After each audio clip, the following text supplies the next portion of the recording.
چلے اسی تنخواہ میں سے جب بندہ بڑے بیٹے کی شادی کر کے بہو بیاہ کے لے آئے تو پھر بھی کام چلتا ہے، اور جب اس بیٹے کو اللہ بچے عطا کر دے تو اسی گھر میں، اسی آنگن میں، اسی چھت کے نیچے کام چلتا ہے۔ تو پھر تو مان جانا کہ چلانے والا تو نہیں، چلانے والا کوئی اور ہے۔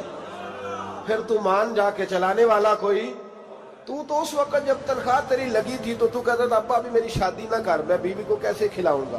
تو وہی شخص ہے جس کی چھت کے نیچے پھر 1.5 درجن پوتے بھی پل رہے اور گزارا ان کا بھی ہو رہا ہے۔ تو رزق کا ذمہ کس کا ہے؟ اللہ کا ذمہ۔ اب ہمیں پتہ ہے پہلی بات تو پریشانی اس لیے اتار دینی چاہیے کہ ذمہ ہمارا ہے ہی نہیں۔ اب دوسری بات یہ کہ ذمہ داری کس کی ہے؟ اللہ حکیم بھی ہے اور علیم بھی ہے، حکیم بھی ہے اور جانتا بھی ہے اور اسے پتہ بھی ہے کہ دینا کس طرح ہے۔ اب ہم پتہ کیا کہتے ہیں وہ جو بندہ پجاروں میں بیٹھا ہے وہاں اسے نہیں بیٹھنا چاہیے تھا، اور میرا حق تھا۔ تجھے زیادہ پتہ ہے کہ اللہ کو؟ بول کے بتانا کس کو پتہ زیادہ ہے؟ کیوں جی؟ تو آپ اصل ٹینشن پتہ کب لگتی ہے؟ جب بندے کہتے ہیں نہیں وہ پجاروں میری تھی، میرا حق تھا۔ وہ جب گزرتی ہے نا پاس سے مہران کے تو مہران والا ٹینشن بڑی لیتا ہے، حالانکہ اللہ کو زیادہ پتہ ہے کہ وہ حق۔ ایک بات اپنے ذہن میں یاد رکھ لیں، رٹ لیں کہ جو میرے لیے بہتر تھا میرے رب نے مجھے دے دیا، اور بات ختم ہو گئی۔ بس وصل اچھا ہے نہ فراق اچھا ہے، یار جس حال میں رکھے وہی حال اچھا ہے۔ بس جو میرے حق میں بہتر تھا میرے رب نے مجھے، مسئلہ یہ ہے کہ تو اس پہ راضی ہونے کو تیار نہیں۔ حضرت علی کرم اللہ تعالیٰ وجہ الکریم نے میرے نبی پاک کی ایک حدیث بیان کی ہے، اور جناب علی جب یہ حدیث بیان کیا کرتے تھے تو حضرت مجاہد فرماتے ہیں یوں لگتا تھا کہ جیسے حضرت علی ہمیں ہر پریشانی سے نکال رہے ہیں۔ مولا علی شیر خدا رضی اللہ تعالیٰ عنہ فرماتے ہیں کہ مجھے میرے نبی پاک صلی اللہ علیہ وسلم نے ایک طریقہ دیا تھا ٹینشن فری ہونے کا۔ آپ فرماتے ہیں مجھے تو بڑا راس آیا ہے، تم بھی اگر کر لو گے تو تمہیں بھی فائدہ دے گا۔ کہا وہ کیا؟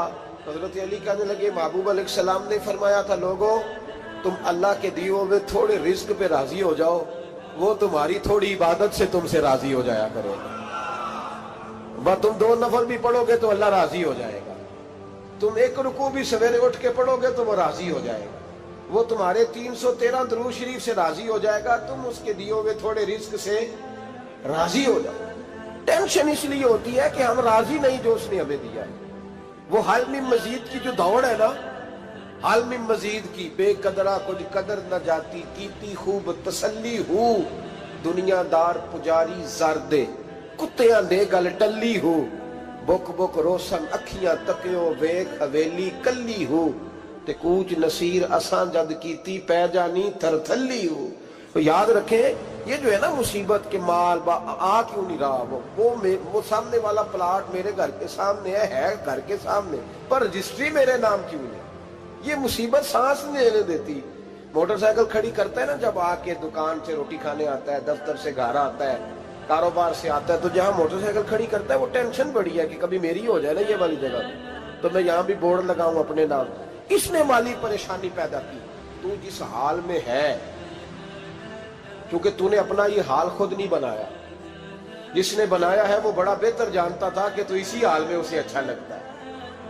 تو اسے اسی حال میں، ایک بزرگ تھے تو ان کی طبیعت بڑی علیل ہو گئی، بیمار ہو گئے، تو اللہ نے آزمائش دی تو کیڑے پڑ گئے وجود میں۔ ایک کیڑا یہاں سے کھا رہا تھا، اللہ والے بڑے راضی رہتے ہیں اس کی رضا پہ، تو کیڑا یہاں کھا رہا تھا تو نیچے گر گیا، تو بابا جی نے اٹھا کے پھر وہاں رکھ لیا، کہنے لگے جب اس نے تیری ڈیوٹی مجھے کھانے کی لگائی ہے تو میں اس بات پہ راضی ہوں، تو نیچے کیوں گرتا ہے؟ بٹ ٹھیک ہے کھا، جب اس نے تجھے ڈیوٹی جو تیری لگائی۔ سالبہ بن عبد الرحمن ایک صحابی تھے، سالبہ غالباً نبی پاک صلی اللہ علیہ وسلم کی خدمت میں آئے، کہنے لگے یا رسول اللہ صلی اللہ علیہ وسلم غربت بڑی ہے، میرے لیے دعا کریں اللہ زیادہ مال دے۔ تو محبوب صلی اللہ علیہ وسلم نے فرمایا تو جس حال میں اچھا ہے وہ تیرے لیے بہتر ہے، اس میں تو ہے وہی حال تیرے لیے۔ مشکل ہے نا یہ جواب سننا، کہتے پیر صاحب فلان جگہ سے تویز آیا، وہاں تو وارے نے آرے ہو گئے، تو آپ کے ہاں، تو میں کہتا ہوں یہ تویز دینے والا اگر تویز دے کے امیر بناتا ہے تو پہلے خود کیوں نہیں بنتا؟ یہ خود تو 150 کا تویز بیچ رہا ہے، اپنی بیچارے کی حالت یہ ہے۔ اگر اتنا ہی تویز اس کا چلتا ہوتا تو پہلے 5 ٹیوب پجارو اس کے دروازے پہ کھڑی ہوتی۔ عجیب چکر ہے اور عجیب جگہ لوگ الجھ گئے، سمجھتے ہی نہیں بات کو۔ یا رسول اللہ صلی اللہ علیہ وسلم دعا کر دے تو محبوب نے کیا فرمایا؟ فرمایا تو جس حال میں ہے نا وہ حال تیرے لیے بہتر ہے، اسی میں رہ۔ کہ نہیں حضور دعا کرے۔ فرمایا سال بعد تو باز آ جا۔ حضور دعا کرے۔ فرمایا تو باز آ جا۔ 2-3 دفعہ کا ضد کی، محبوب نے فرمایا جا، پھر اللہ تجھے زیادہ پیسے دے گا۔ چند بکریاں خریدی، اتنی برکت ہوئی کہ بکریوں کے ریوڑ بن گئے۔ پھر کچھ بکریاں بیچ کے گائے خرید لی، ان کے بھی ریوڑ ہو گئے۔ پھر کچھ اونٹنیاں لے لی، ریوڑ ہی ریوڑ۔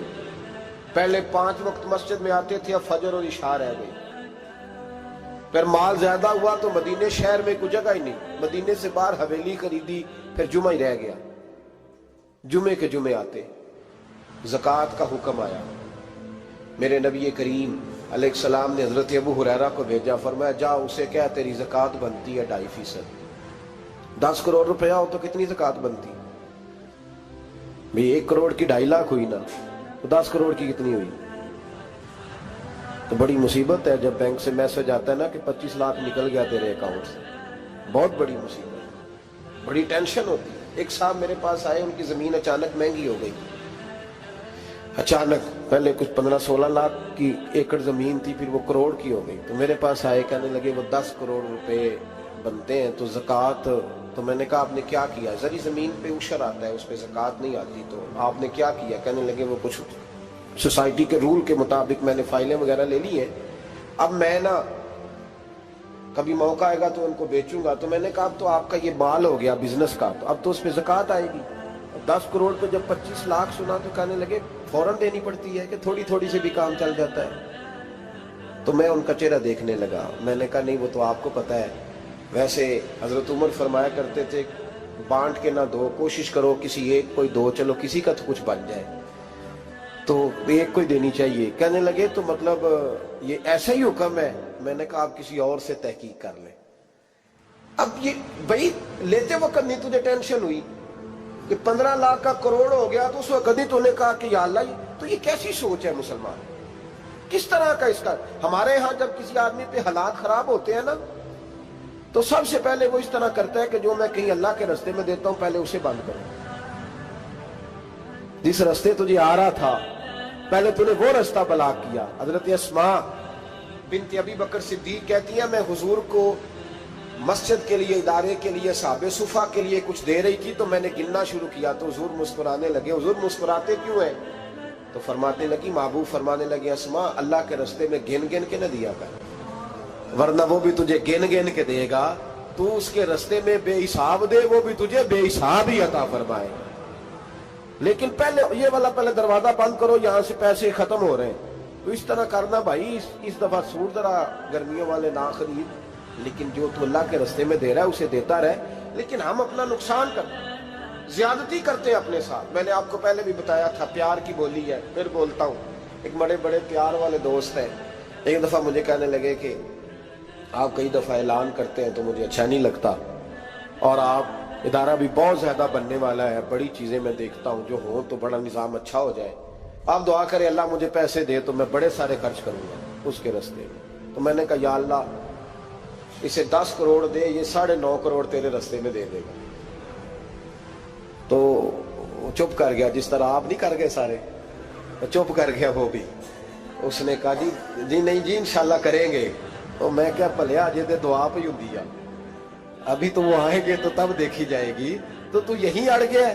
یعنی 9.5 کروڑ اللہ کے رستے میں خرچ کرنے کی دعا پہ بھی آمین کوئی نہیں کہتا کہ چلو آمین ہی کہہ دیں۔ تو میں کہا تینوں تے 50 لاکھ بچتا سی پیا، لیکن تو اس سودے پہ تیار ہے۔ جب یہ سوچ ہوتی ہے، یہ غلط سوچ ہے، یہ بات تو اگر تم مسکرانے والی، لیکن یہ سوچ صحیح نہیں۔ حضرت عثمان غنی رضی اللہ تعالیٰ عنہ کہتے ہیں جس وقت نبی پاک صلی اللہ علیہ وسلم نے اعلان کیا نا جنگ کے موقع پر کہ 800 سپاہیوں کا خرچہ چاہیے، کہتے ہیں میرے پاس 600 کا تھا۔ یہاں ایک روایت میں حضور نے 1000 کا اعلان کیا تو میرے پاس 800 کا تھا۔ جب 2-3 دفعہ نبی پاک نے اعلان کیا تو کہتے ہیں میں نے کھڑے ہو کے کہا یا رسول اللہ پورا 800 میری طرف سے۔ کہتے میں نے 200 سپاہی کا خرچہ ادھار اٹھایا لیکن پورے 2 مہینے نہیں گزرے تھے، رب کریم نے مجھے کئی گنا کر کے پیسے واپس عطا فرما دیے۔ پر بات تو یہ ہے کہ تیری وہاں لو لگی ہو، تو تجارت کرتا ہے ان لوگوں کے ساتھ جو کیا دے سکتے۔ تو سالبہ کے پاس حضور نے پیغام بھیجا، پہلے تو کہا تیرے لیے بہتر نہیں مال، جب اصرار کیا تو بڑی برکت ہو گئی، بڑا آیا تو فرمایا زکوٰۃ دے، 2.5 زکوٰۃ ہے۔ اب جب سوچا کہ 5 اونٹوں پہ ایک بکری جائے گی اور بڑا سارا مجھے دینا پڑے گا، اب جب غور کیا تو یہ تو نہ کہا کہ میں نہیں دیتا۔ حضرت ابو ہریرہ سے کہنے لگے نبی کریم علیہ السلام کی خدمت میں عرض کرنا کہ میں خود آؤں گا۔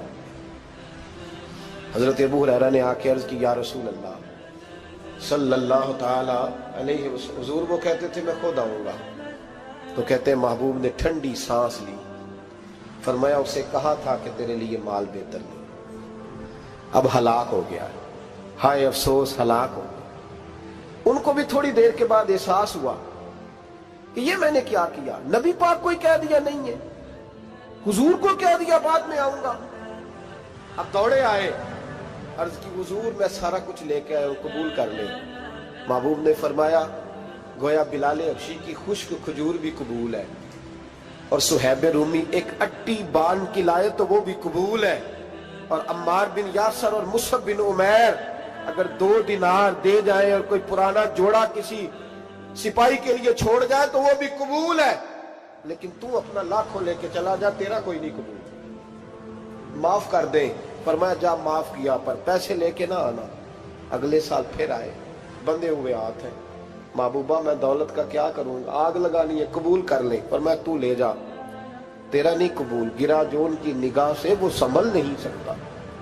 حضور نے وصال ظاہری کیا تو جناب صدیق اکبر کے پاس آئے، لاکھوں کا مال، ابو بکر قبول کر لو، تو جناب صدیق اکبر کہنے لگے اس کا کر لو جس کا نبی نے نہیں کیا، چل جا کوئی نہیں چاہیے۔ حضرت عمر کے زمانے میں قحط پڑ گیا، بارشیں نہیں ہوتی، غلہ نہیں ملتا، حالات خراب ہے، مالی طور پہ بحران آ گیا، غربتیں، مجبوریاں، تکلیفیں، آ کے روئے، عمر میرا قبول کر لو، مجھے معافی تو مل گئی تھی نا۔